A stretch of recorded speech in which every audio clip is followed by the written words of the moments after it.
राजस्थान का highway number 62, सुबह का सूरज और गर्मी का आगाज। नेशनल हाईवे 68 पर दो आर्मी ट्रक तेजी से आगे बढ़ रहे थे।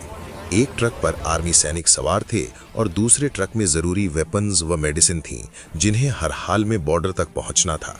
लेकिन रास्ते में ही कुछ पुलिसकर्मी और उनका एक घमंडी पुलिस ऑफिसर वहां से गुजरते वाहनों की चेकिंग कर रहे थे। ऊंची पोस्ट रैंक की अकड़ में चूर इस पुलिस ऑफिसर ने आर्मी ट्रक को भी रुकवा लिया और आगे नहीं बढ़ने दिया। वो इनकी बेइज्जती भी करने लगते हैं। फिर इसके बाद जो हुआ वो मंजर देखकर आपके होश उड़ जाएंगे। इससे पहले कि वीडियो को शुरू करें, इस चैनल को अभी सब्सक्राइब कर लो ताकि नैतिक और सामाजिक शिक्षा से भरी ऐसी वीडियो आपको रोज मिलती रहे। ये घटना है राजस्थान के जैसलमेर की। ये मई का महीना था। राजस्थान में टेम्परेचर 40 के पार जा चुका था। लोग अपने अपने काम से निकल रहे थे, पर हर किसी के चेहरे पर गर्मी की मार साफ झलक रही थी। यहीं से गुजरती नेशनल हाईवे 68 पर आर्मी के दो बड़े ट्रक तेज रफ्तार से आगे बढ़ रहे थे।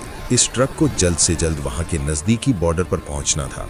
इसी सड़क के किनारे एक पुलिस चौकी थी, जहां तैनात थे सब इंस्पेक्टर बलवंत सिंह। लंबा चौड़ा शरीर, चौड़े कंधे, घनी मूछें और आंखों है अकड़।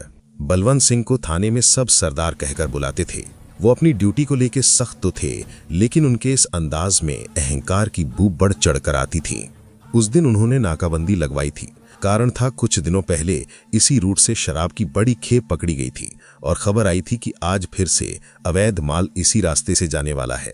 ऊपर से ऑर्डर था कि कोई भी वाहन बिना चेकिंग के गुजरने नहीं देना। बलवंत सिंह अकड़ में अपने सिपाहियों को निर्देश देते हुए, अरे बैरिकेड ठीक से लगाओ, कोई गाड़ी बचनी नहीं चाहिए।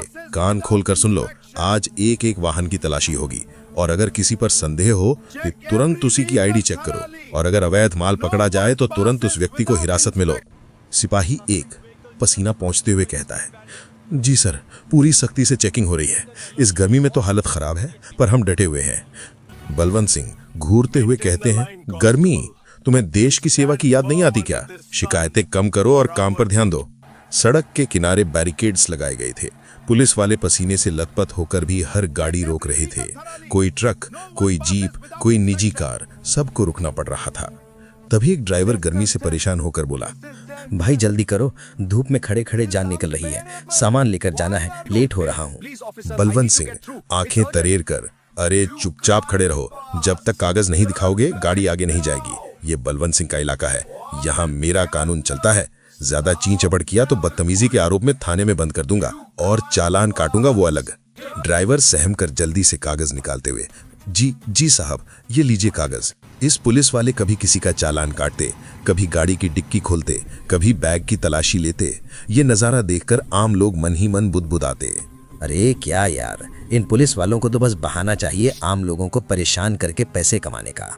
इसी बीच दोपहर के करीब 12:30 बजे दूर से धूल का गुबार उठा। पहले लगा कोई और ट्रक आ रहा है, लेकिन जब गाड़ी पास आई तो सबकी नजरें ठहर गईं। वो था एक बड़ा हरे रंग का आर्मी ट्रक। गाड़ी की नंबर प्लेट पर साफ लिखा था, इंडियन आर्मी। ट्रक के अंदर करीब 15 से 20 जवान बैठे थे, सभी थके हारे, मगर चेहरे पर वही अनुशासन और सख्ती। इस ट्रक के ठीक पीछे आर्मी वालों का दूसरा ट्रक भी था, जिसमें जरूरी वेपन्स, मेडिसिन और कुछ बड़े इलेक्ट्रॉनिक गैजेट थे। बुजुर्ग किसान पास खड़े लड़के से गर्व से, बेटा देखो, ये वही लोग हैं जिनकी वजह से हम चैन की नींद सोते हैं, सरहद पर रहते हैं, तब जाकर गांव शहर सुरक्षित रहते हैं। लड़का मासूमियत से, दादा ये लोग कहां जा रहे होंगे? बुजुर्ग किसान गर्व से, सीमा की ओर, जहां हर रोज मौत से खेलते हैं। भीड़ में ये गर्व तो था, लेकिन बलवंत सिंह की आंखों में कुछ और ही चमक थी। उन्होंने मूंछों पर हाथ फेरा और बुदबुदाए, आर्मी का ट्रक है, देखता हूं आज ये कितना बड़ा होता है। पुलिस की ताकत का एहसास इन्हें भी होना चाहिए। इतना कहकर उन्होंने हाथ उठाया और ट्रक को रुकने का इशारा किया। ट्रक धीरे धीरे आकर बैरिकेड के सामने रुका। ड्राइवर ने ब्रेक लगाया और ट्रक के दरवाजे से एक जूनियर कमीशन्ड ऑफिसर उतरे। उनका चेहरा धूप से तपा हुआ था, लेकिन आंखों में संयम और आत्मविश्वास साफ झलक रहा था। क्या बात है इंस्पेक्टर साहब, हमें क्यों रोका गया? बलवंत सिंह अकड़ में, चेकिंग है, सब गाड़ियां रुक रही हैं, ये भी रुकेगी। कागज दिखाओ और ट्रक की तलाशी होगी। जेसीओ संयम से, देखिए इंस्पेक्टर साहब, ये सरकारी ट्रक है, ड्यूटी पर जा रहा है। हमारे पास सारे दस्तावेज हैं, लेकिन हम बॉर्डर पर सप्लाई लेकर जा रहे हैं। अगर देर हो गई तो मुश्किल हो सकती है, कृपया समय बर्बाद मत कीजिए। बलवंत सिंह गुस्से में अपनी मूंछों पर ताव देते हुए, ओहो, मतलब हमें पढ़ा रहे हो कि क्या करना है।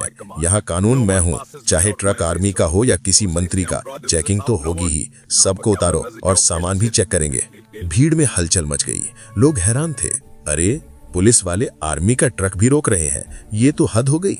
कुछ जवान ट्रक से नीचे उतर आए। उनकी आंखों में गुस्सा साफ झलक रहा था, लेकिन उनका अनुशासन उन्हें रोके हुए था। जवान एक आगे बढ़कर, साहब लहजा बदल लीजिए, हम सैनिक हैं, गुंडे बदमाश नहीं। आप हमसे ऐसे बात नहीं कर सकते, हमारी वर्दी का सम्मान करना सीखिए। भीड़ जोर से तालियां बजाते हुए सही जवाब दिया। सेना को अपमानित करना ठीक नहीं है। बलवंत सिंह का चेहरा लाल हो गया। उन्हें अपनी सत्ता को चुनौती मिलना बर्दाश्त नहीं था। बलवंत सिंह गुस्से में चिल्लाकर, चुप, ज्यादा जुबान मत चलाओ, पुलिस की वर्दी पहनी है हमने, यहाँ का कानून हमारा है, सेना हो या कोई और, सबको झुकना पड़ेगा। अब जवानों और पुलिस वालों के बीच माहौल गर्मा गया। दोनों तरफ लोग तनकर खड़े हो गए। जवान एक दूसरे को देख रहे थे, चेहरों पर संयम, पर आंखों में गुस्से की ज्वाला।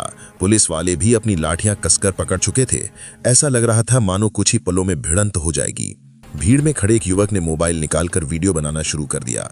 कुछ और लोग भी रिकॉर्डिंग करने लगे। भीड़ से आवाज, अरे अब तो मामला बड़ा बनेगा, अगर ये वीडियो वायरल हुआ तो पूरी सरकार हिल जाएगी। तनाव इतना बढ़ गया कि सड़क पर वाहनों की लंबी कतार लग गई। लोग धूप में खड़े होकर भी तमाशा देखने से पीछे नहीं हट रहे थे। इसी बीच जेसीओ ने स्थिति को संभालने की कोशिश की। उन्होंने हाथ उठाकर अपने जवानों को इशारा किया कि वे संयम बनाए रखें। फिर वे बलवंत सिंह की तरफ बढ़े और धीमे मगर ठोस स्वर में कहा, इंस्पेक्टर साहब, यह आपकी गलती है। आप चाहें तो हमारे कागज देख सकते हैं, लेकिन जवानों को उतरवाकर ट्रक की तलाशी लेने का अधिकार आपको नहीं है। ये सैन्य सामग्री है और नियमों के तहत इसकी चेकिंग पुलिस नहीं कर सकती। अगर आप जिद करेंगे तो हमें हमारे उच्च अधिकारियों को सूचना देनी पड़ेगी। बलवंत सिंह अहंकार से हंसते हुए, अरे वाह, अब धमकी भी दोगे? अच्छा, बुलाओ अपने अफसरों को, देखते हैं वो भी आकर पुलिस के आगे कैसे अकड़ दिखाते हैं। भीड़ में खुसुर फुसुर होने लगी। भीड़ से आवाज, अरे ये इंस्पेक्टर पागल हो गया है क्या? अपने ही जवानों से भिड़ रहा है, शर्म नहीं आती? जेसीओ ने अपने एक साथी को इशारा किया। जवान ने तुरंत मोबाइल उठाकर बॉर्डर हेडक्वार्टर पर फोन मिला दिया। कुछ ही मिनटों में हालात बदलने वाले थे। करीब 20 मिनट बाद सड़क पर एक जीप तेजी से आती दिखाई दी। जीप पर भी आर्मी का झंडा लगा था। उसमें से एक मेजर साहब उतरे। ऊंचे कद, तेज निगाहें और चेहरे पर वही आत्मविश्वास जो हर अफसर में होता है। भीड़ में खुसुर फुसुर गूंज उठी। लो जी, अब तो बड़ा अफसर आ गया। अब इंस्पेक्टर की खैर नहीं। मेजर ने आते ही स्थिति को देखा। जवान अनुशासन में खड़े थे, पुलिस वाले अकड़ में। भीड़ में लोग खड़े होकर तमाशा देख रहे थे। मेजर सीधे बलवंत सिंह के सामने जाकर खड़े हो गए। उनकी आवाज गहरी और सख्त थी। इंस्पेक्टर साहब, आप जानते भी हैं कि आप क्या कर रहे हैं? ये आर्मी का आधिकारिक वाहन है, इसमें संवेदनशील सामान है। अगर समय पर बॉर्डर तक नहीं पहुंचा तो इसका सीधा असर देश की सुरक्षा पर पड़ेगा।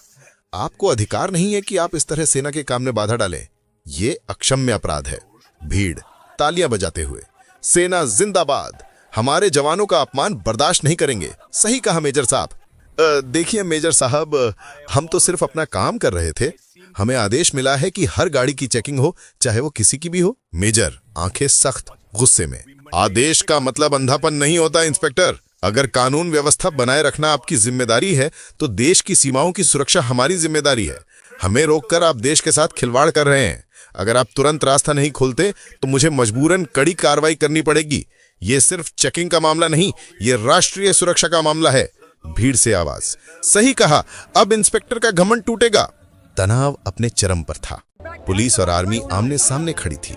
लोग सांस रोक के देख रहे थे कि अब आगे क्या होगा। सड़क पर खड़ी भीड़ अब सांस रोक कर देख रही थी। एक तरफ पुलिस का अहंकार, दूसरी तरफ सेना की अनुशासनबद्ध शक्ति। गर्मी इतनी थी कि पसीना लोगों की पीठ भिगो रहा था, मगर किसी की हिम्मत नहीं हो रही थी कि वहां से हिल जाए।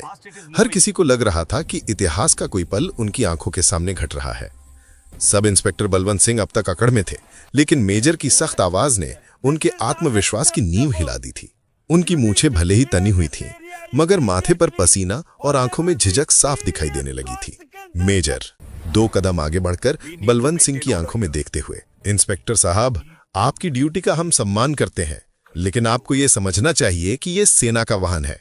इसके अंदर गोपनीय और संवेदनशील सामग्री है, जिसकी जांच का अधिकार सिर्फ सेना को है। आप पुलिस के नाम पर अपनी ताकत का दुरुपयोग कर रहे हैं। ये केवल गैर कानूनी ही नहीं, बल्कि देशद्रोह के समान है। अगर हमारे सामान में देरी हुई तो इसका खामियाजा आपको और आपकी पूरी चौकी का भुगतना पड़ेगा। क्या आप इस जिम्मेदारी को लेने को तैयार हैं? भीड़ में शोर।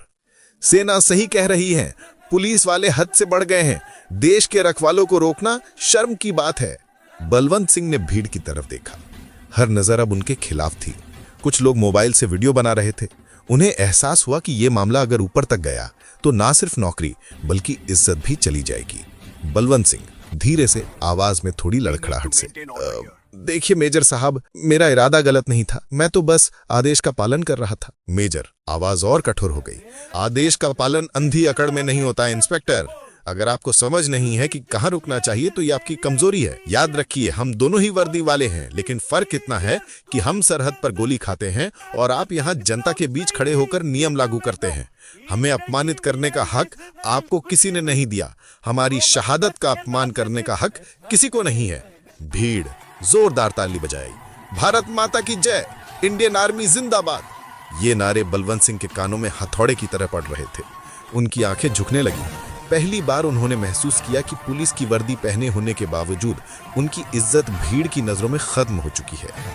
उनके सिपाही भी अब चुप खड़े थे। वे समझ नहीं पा रहे थे कि अपने इंस्पेक्टर का साथ दें या चुप रहकर तमाशा देखें। बलवंत ने गहरी सांस ली। उनके होंठ कांप रहे थे। फिर अचानक उन्होंने हाथ जोड़ दिए। बलवंत सिंह कांपती हुई आवाज में सिर झुकाकर, माफ कीजिए मेजर साहब, शायद मैं हद से बढ़ गया।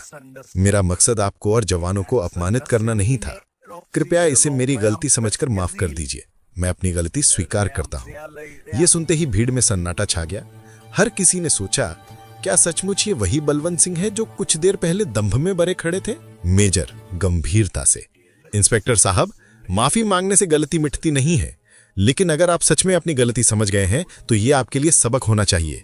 याद रखिए, देश की सेवा करने वाले जवानों का रास्ता रोकना अपने ही देश को कमजोर करना है। अगली बार ये गलती मत दोहराइए। हर वर्दी का सम्मान कीजिए, चाहे वो किसी भी विभाग की हो। बलवंत सिंह सिर झुकाकर, जी मेजर साहब, आगे से ध्यान रखूंगा। मैं इस सबक को जिंदगी भर याद रखूंगा। मेजर ने अपने जवानों को इशारा किया। वे वापस ट्रक में बैठ गए। गाड़ी का इंजन गरजने लगा। जब ट्रक आगे बढ़ा तो भीड़ ने जोरदार तालियां बजाईं और लोग गर्व से चिल्लाने लगे। भीड़ पूरे जोश और उत्साह पूर्वक, सेना जिंदाबाद, भारत माता की जय, इंडियन आर्मी जिंदाबाद। जवानों ने हाथ उठाकर भीड़ को सलामी दी। ट्रक धूल उड़ाता हुआ दूर निकल गया। धूप में चमकता हुआ तिरंगा और हरे रंग का वो ट्रक लोगों की आंखों में एक गर्व की चमक छोड़ गया। भीड़ धीरे धीरे छटने लगी, लेकिन बलवंत सिंह वहीं खड़े रहे। उनके सिपाही भी चुप थे। उस पल बलवंत सिंह का चेहरा झुका हुआ था। उनका सीना जो हमेशा अकड़ से तना रहता था, अब ढीला पड़ चुका था। बलवंत सिंह ने मन ही मन सोचा, आज मुझे सबक मिल गया। ताकत का घमंड इंसान को अंधा बना देता है। असली ताकत दिखावे में नहीं, बल्कि सेवा और त्याग में होती है। यही वजह है कि जनता सेना का सम्मान करती है और हमें तिरस्कार भरी नजर से देखती है। उनकी आंखों में उस दिन पहली बार नमी आई। एक बुजुर्ग किसान जो अभी तक पास खड़ा था, आगे आया और बोला, बेटा बलवंत, याद रखना, वर्दी चाहे पुलिस की हो या आर्मी की, उसका असली मकसद जनता और देश की रक्षा करना है। अगर तुम जनता या सेना का अपमान करोगे तो वर्दी की इज्जत मिट्टी में मिल जाएगी। आज से सबक लो, देश की सेवा करने वालों का सम्मान करना सीखो। बलवंत सिंह सिर झुकाकर, जी काका, आपकी बात जिंदगी भर याद रखूंगा। उस घटना के बाद बलवंत सिंह का रवैया बदल गया।